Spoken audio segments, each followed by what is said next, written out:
Today's episode, S&P 500 falls 1% at end of worst month in 2024.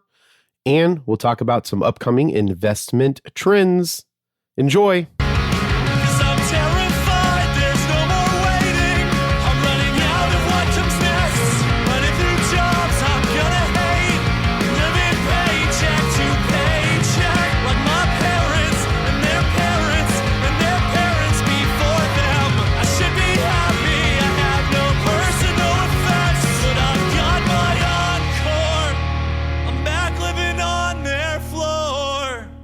Welcome to the Age of Jeremy. My name is Jeremy Quintanilla. I am the founder and CEO of Q Consolidated Limited.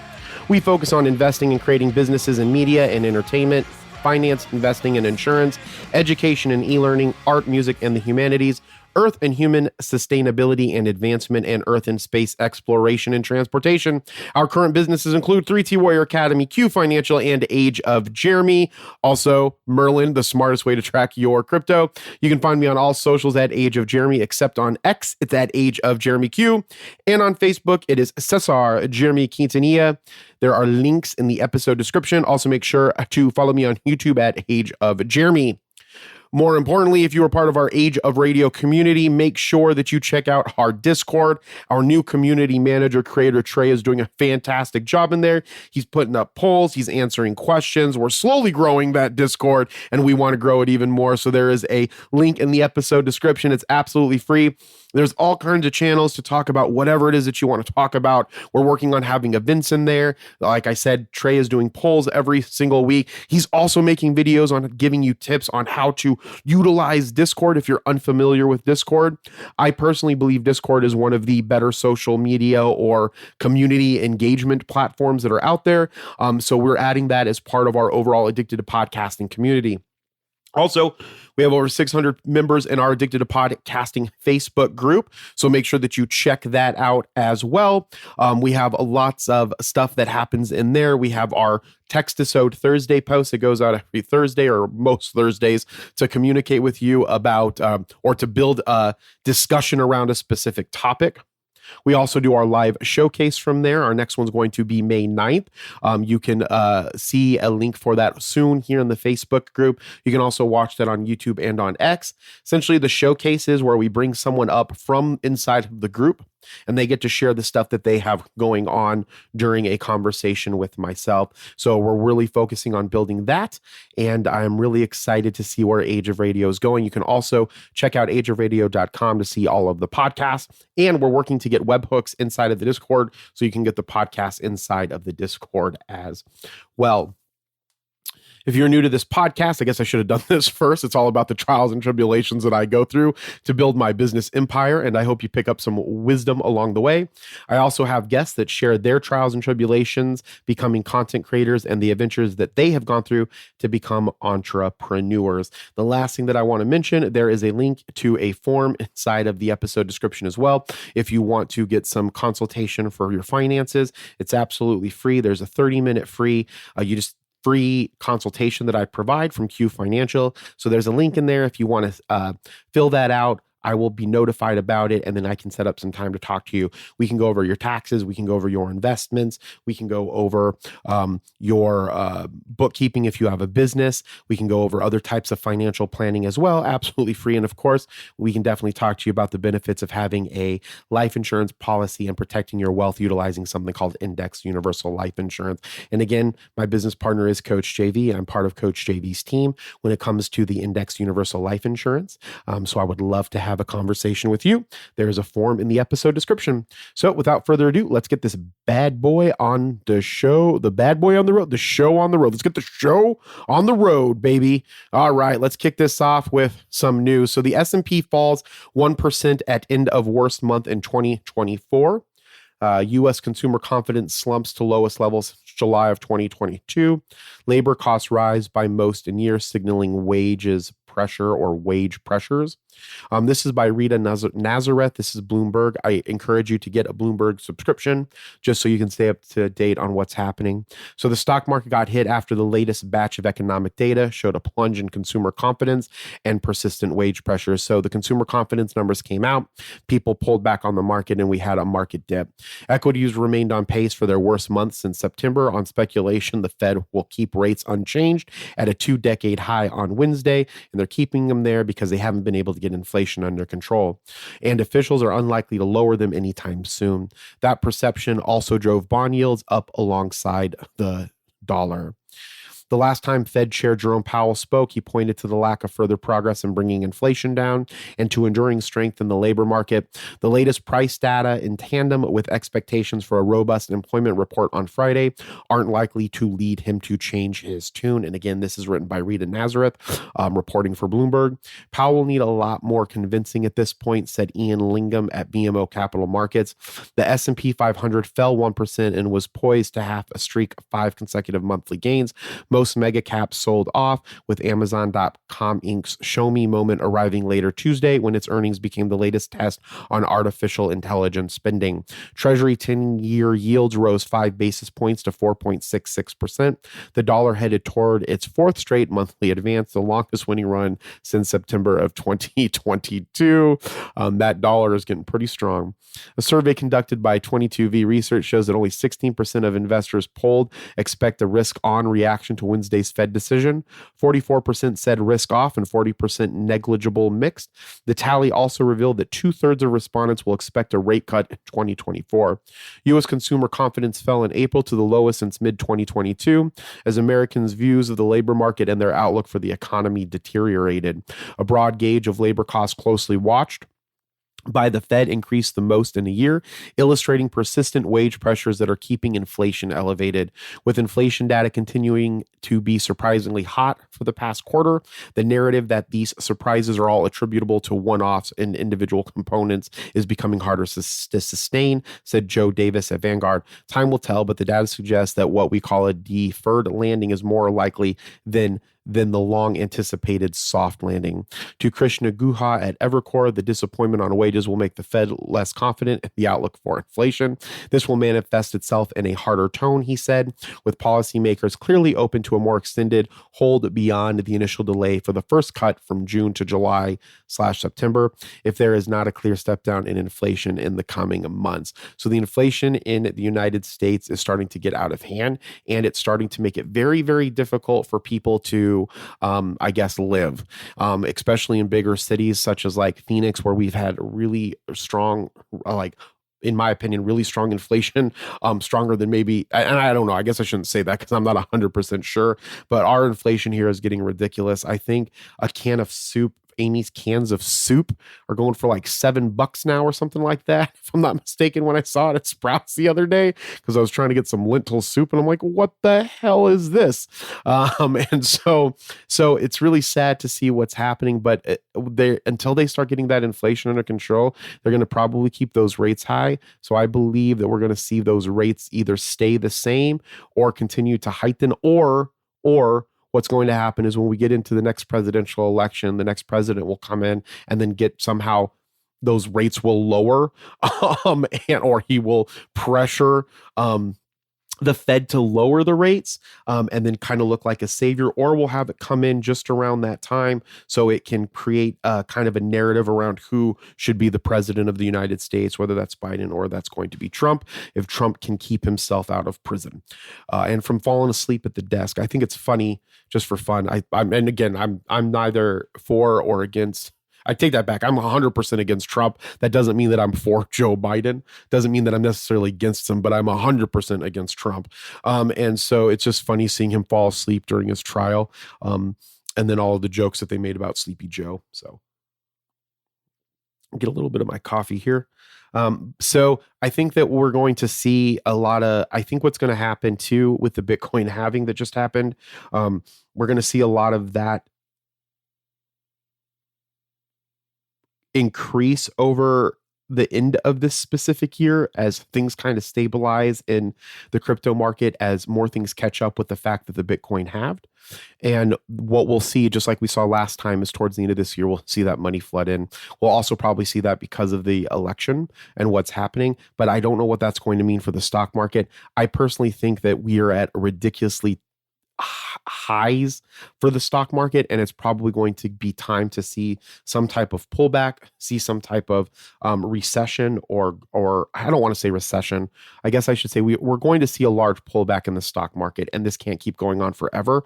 Now, does that mean that that started right now? No, but this might be the first signs of maybe in May we'll do well, and then maybe we'll get a further low in June, and then this will continue throughout the year. But again, if people stay optimistic, then it will keep going. But based off of this, people aren't optimistic because the consumer confidence slumps. So a lot of the times when consumer confidence slumps, then the markets pull back. And if that motivation or that confidence can't increase, then we'll start to see less and less money going into the stock market and a lot of it fall. So so in regards to what you could be doing right now to hedge against some of that, I would strongly recommend getting into some commodities, getting into some more bonds. We're going to see that bonds are going to be one of the big key players here coming up into 2025 because of a lot of these pullbacks in the stock market. So you can get into some less riskier assets, maybe get into some municipal bonds. But the most important thing that you can definitely do is educate yourself. The more and more you educate yourself on financial literature, the more unlikely you're going to be taken advantage of. And so not saying that people are intentionally taking advantage of people, but the more information and the more that you understand, the better you can make assessments on what you're trying to do with your life. So I really recommend that people read as many books as they can. One of my favorite book right now, as far as business goes, is The Psychology of Money. We're reading it inside of the 3T Warrior Academy Business Forum group. We have a little entrepreneur book club in there, and we bring this bad boy. It is really, really good. I really strongly recommend that you read that specific book. The other thing too is I would kind of think about in a capacity is that one of the problems when you're investing in things like stocks or companies where you don't have any control, you can't change the pace at which you try to get income in it. And so one of the things that I continuously talk about is the benefit of having businesses. So if you have a side hustle, I really recommend that right now you take the time to try to ramp up that side hustle. Now it will, side hustles too will be, will be affected by markets, right? So if consumers aren't spending money and your thing that you're selling is dependent on consumer confidence, and maybe they will buy less of it. But when you have more control over the business and the way in which you make the money and the income comes in, the more likely you are to create freedom with wealth. Whether or not that means you'll be a millionaire or a billionaire or multimillionaire, what it means is that you will have the freedom to do the things that you want and the things that you need to do when you want to do them, and you won't be a slave to capitalism in the sense of going to a job and working for someone else. And so, or this could help soften some of the blow as, layoffs continue to happen, markets pull back, things of that nature, because when you are investing just in the stock market or even investing in cryptocurrencies, you don't have control over the income that's being produced in those companies, whether it's through a crypto company that's trying to make money by the services they provide, or from a company that's in the stock market that's trying to make money from the services they provide. So I really recommend that you educate yourself, read The Psychology of Money as soon as possible, read Ray Dalio's Principles. I think is a really, really good one. Benjamin Graham's The Intelligent Investor. While I don't think all of the Benjamin Graham stuff would work into today's society as much as maybe it did before because of the way in which information moves, but it's still a good book to have a really good understanding of what's happening. One of my favorite ones, even though people think he's the devil, is George Soros's The Alchemy of Finance. Probably one of the best ones. And then you can go to any of the Wiley Classics books, investment classics series. Those are fantastic. Everybody should read all of those, and you will have a pretty good idea of how money works. And we will be right back after this short break. All right. Hope you heard some amazing, amazing messages. I don't know why I didn't take this coffee drink before the break. Little ASMR going on there. I would be the worst person at ASMR. All right, so let's talk about, we just got through our 2024 Freedom Conference. It was amazing. I got to speak about private equity, the benefits of private equity, how people can get in with private equity, what accredited investors are. And I got to talk a little bit about the importance of building a community, which makes me feel so amazing. I had one of our warriors inside of the 3T Warrior Academy reach out to me today after he learned that I was learning German. His first language is German, so we were able to converse slightly in through text message in German because my German's not that great. And so I think that it's just amazing, all of the beautiful people that I've met along the way. And even if I didn't get any money from the memberships or from being a part of the 3TR Academy or owning it, I would still just love to be a part of the community. I love the stuff that Trey is doing inside of the Age of Radio community. It's just so fun being in there and talking to people. And the more that Trey does it, the more people are getting involved. And I don't know, it's so beautiful to be a part of communities and to learn and grow with other people, especially because in human design, I'm a 2-4. And so the 2 is more like the hermit.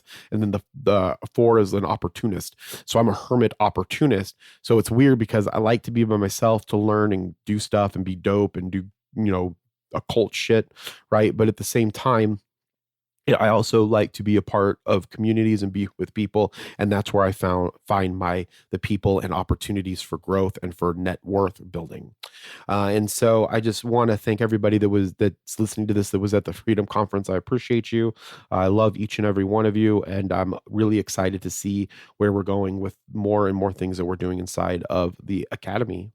But I really want to talk more about right now about upcoming investment trends for 2024, so you can keep an eye. And so if we look at last year, some of the biggest winners in 2023, cash seemed like the reigning champion.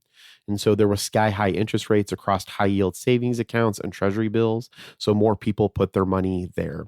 Multiple bank failures, however, in 2023 sent shockwaves through consumers and investors, raising concerns about the safety of their money. The stock market emerged as really the safest bet, and we have had this ridiculous S&P 500 surge, nearly 25% by mid-December, and that has continued into the first quarter of 2024. And the NASDAQ achieved a whopping gain of almost 43%. And when we look at companies, what we call the Magnificent Seven, which is Apple, Amazon, Alphabet, Nvidia, Meta, Microsoft, and Tesla, I made a ridiculous amount. I'm just being honest. I made a lot of money with Microsoft and a Meta over these last couple of months. But we have seen this big pullback. We're in probably one of the worst parts that we've been. And I think that we're going to eventually head for a recession. And you can see some of or at least a large pullback in the markets. And you can see a lot of this when it comes to, what's happening now in 2024 and where a lot of people are putting their money. So one of the biggest things is bonds are really making a strong comeback in 2024. When the Federal Reserve dropped pandemic-era interest rates to nearly zero levels, the housing market responded. Obviously, the refinance market boomed alongside home sales, leaving those who secured new mortgages or lower rates with a unique financial souvenir. However, interest rates are experts say that higher interest rates are here to stay, which is really good news for longer term investors, especially in the fixed income market. So U.S. bonds are expected to yield a nominal annualized return of somewhere between 4.8 to 5.8% over the next decade, compared to previously expected 1.5 to 2.5%. So a lot of the money is going into bonds. And so there's traditionally a thing where you do 60% stocks and 40% bonds. I'm sorry. Yes, 60% stocks, 40% bonds. And that is more of where people are probably going to start putting more of their money into the bonds. So if you don't know what a bond is, essentially it's debt to a company or a government in the form of, it's kind of an investment. It's investing in you're letting them borrow your money, and they're going to pay out what are called coupon payments during periods of the time, which is the interest payments to you. And then also because the bonds are on a free market and the way that they're calculated, they vary based off of how the yields change. Okay. So when those yields go up, the bonds are going to go down, and when the yield goes down, the bonds are going to go up. So what's going to happen is, if there's going to be this stabilization in the bond market right now because of the higher interest rates, so people are going to be coming into bonds, and then what's going to end up happening is, once those interest rates drop, those bonds market values are going to go high. They're going to sell off their bonds and put them back into the stock market. That's essentially how the cycles work when it comes to the stocks and the bonds. Okay, and so we're going to see a big resurgence of this coming forward. Even just in the conversations that I'm having, you can tell by just the conversations that people are having around something of where money is going. Now, that being said, I'm going to talk about stocks right now and traditional investing. And then when I get to a point in the conversation, I'll talk a little bit about cryptocurrency and where it's places. But when we're looking at that, bonds are going to be a big part in 2024 going into 2025. The other thing is, we're starting to see an increase in alternative investments. And what I mean by that, those are essentially investments that include more real estate, private equity, venture capital, and traditionally cryptocurrencies. So investors are exploring these avenues to diversify their portfolios and escape market volatility. Now, in the case of currencies, I traditionally recommend that you do kind of the same thing, but the bonds in this case are more like Bitcoin and Ethereum, and to some extent XRP and XLM, maybe XRP, maybe not XLM. And so when we're looking at those stable ones like Bitcoin and Ethereum, you want a percentage of your portfolio inside of those cryptocurrencies, of your cryptocurrency bucket.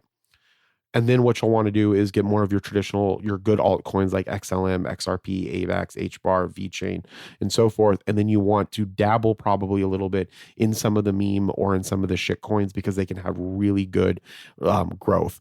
And so, or pumps. You just need to make sure that you have an exit strategy so you don't become someone's exit liquidity. And when you hear the term exit liquidity, essentially what it's referring to is smart investors taking advantage of not smart investors, I guess. What's the best word? People that know what's happening in the markets, taking advantage of people that are new into the market. So, for instance, because I can read charts and I know what's going on with the cryptocurrencies, I can go and buy a bunch of shit coins, and then that information will get out to the public that this shit coin is doing something. More people will flood into that market, pumping up the price of that shit coin, and then the people that are wise to knowing when to exit will pull their money out of it, essentially taking all the liquidity from the coin itself. And then two things would happen. One, obviously the people aren't going to want to get out of it, because they're going to see the novice people, the new people are going to see their price completely collapse, and they're not going to get out of it, or they are going to get out and they just lost money. And essentially what happened was the mature investor was able to take advantage of the new investor and took all their money, essentially, is what that refers to. And so it's really important to keep that in mind when you're looking into some of these shit coins, is you have to know what's going on so that you can also know when to pull, so you don't get taken advantage of. And that's really one of the reasons why Merlin works so well, is because if you have exit targets on the way up, you will get out of that market before someone else pulls all the liquidity out of it, and there's no cash left for you to pull on the way down, because the crypto exchanges are going to lock up because they don't have the liquidity, or it'll just crash and you won't be able to make your money back, or you would have lost the money, right? It's just essentially mature people taking advantage of non-new people inside of those markets. Okay. Non-new people or mature people taking advantage of new people inside of those markets. And so that's why Merlin works so well, is because you can set those targets and you can take money out on the way up, so you don't become someone else's exit liquidity. Okay. And that's the reason why we talk about that. So hopefully that made sense. And hopefully it made sense because I talk about it in the new upcoming XRP Unleashed video. And so hopefully that makes it in there, and I make it in there, and I become a Netflix person, I guess. I don't know what I meant by that. I guess hopefully it will go out there and help people, is what I truly mean by that. I just think it's interesting, the change of events that have happened over this period of these last couple of years, and then being asked to be in a documentary was very heartwarming, and very grateful for it. And it's just going to lead to more and better things and more opportunities to help people. And again, my part is like very minimal, but CJ Visas is really large. So I think it'll be great. The other thing that for alternative investments, you got to keep an eye on trends like sustainable and ESG investments, technology and innovation, remote work and digital transformation, healthcare and biotech, and infrastructure investments. So in asset classes that are part of those types of things like tech and innovation, remote work and digital transformation, healthcare and biotech, and infrastructure, try to invest in those types of entities. as alternative investments to the traditional mega and small and medium cap or diversified ETFs and so forth, because those are things that are going to be growing over time, and they will essentially make more money as they go. Okay. All right. The next thing, I think this is the last one here that I have on my notes. Yeah. ETFs are continuing to grow. ETFs are exchange traded funds. I love ETFs, and I know everybody's thinks BlackRock's the devil and so forth, and they probably are, and I believe that too. However, they have amazing ETFs called iShares, and I love them, and I own lots of them. So ETFs are experiencing exponential growth. In the U.S., cumulative ETF assets reached nearly 8.5 trillion during the first quarter of 2024, representing a 26% increase from the same period in 2023, with 3,141 ETFs domiciled in the U.S. Investors have a wide range of options to choose from. The reason why I love ETFs is because you can gain exposure to a sector. And so where like a mutual fund or an index fund, you get exposure to a marketplace. With inside of ETFs, you can get exposure to a specific sector. So for example, I have a Japanese ETF, I have a Denmark ETF, I have an Irish ETF, I have a Wales ETF, if I'm not mistaken. And then I also have a bond ETF, and then I have I think that's it. But like so for instance, their ETFs, I guess that the ETF itself is also making kind of use of a market in Japan. So maybe those weren't the best examples. Let me use a different example, utilities. So if I wanted exposure to the utilities marketplace, rather than going and buying the company that owns APS, I forgot what it is, that's publicly traded, or Siemens or something along those lines, I could go and I could buy a utility ETF and get multiple companies that are built inside of that ETF and get exposure to that sector. And so I've always been a really big fan of ETFs because of that diversification in sectors. So if you can find technology and innovation, a tech and innovation ETF, and we know from the alternative investment conversation that I just had that tech and innovation is growing, you could buy a tech and innovation ETF, and it would be a diversified portfolio of tech and innovation to give you access to that sector without just having to take on the risk of buying one stock. And that's the importance of ETFs. And I think that they have a place in every person's portfolio. But the most important thing that people can do is educate themselves on finance. It was a great conversation that we had during our wealth panel at the 3T Freedom Conference last week. Was that, someone asked, if you had $150,000, a friend won that in the lottery, what would you recommend them to do? And then my head automatically goes to just diversify. But CJV, and one of the things that I think makes him very wise, he had mentioned that, no, they need to educate themselves. Park it somewhere safe, educate yourself so you don't get taken advantage of, one, and so that you know how to properly use that money to utilize it, to grow it, and do what the wealthy do. And I think that, that one of the things when we get excited about having money, we always want to figure out how to make more money. But the most important thing that you can do to make more and more money is educate yourself in finance and investing. And like, I'm trying to get Ariana's my niece, trying to get Ariana to take a freaking finance investing course here over the summer, but she's going to have to take one before, because no matter what happens, she's going to have to know how to invest, because I'm not going to let her go out into the world and be taken advantage of by other people that are investing and not be able to use her money to work for her. So with that being said, as I always say, be thankful, grateful, and kind, and I will talk with you next time. Bye.